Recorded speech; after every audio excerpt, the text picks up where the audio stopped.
મન આ રીતે જે રીતે મેલું બની જાય, જેમાં તનને અને પાપને ધોવા માં ગંગાના અંદર જવું જોઈએ, એવી રીતે આ મનને ધોવાનું કોઈ જો સાધન હોય તો આ કથા ગંગા છે.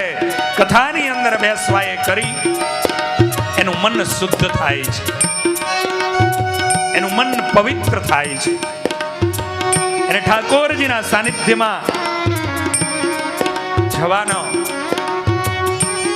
એને જગ્યાઓ મળે છે. અને એટલે ભગવાન સ્વામિનારાયણ વચનામૃતમાં કહેતા કે આ જીવમાં સારા ગુણ કથા વાર્તાએ કરીને આવે છે. પરમાત્માના ચરિત્રો સંત સમાગમ એના માધ્યમે કરીને જ આ જીવની અંદર સારા ગુણો આવે છે.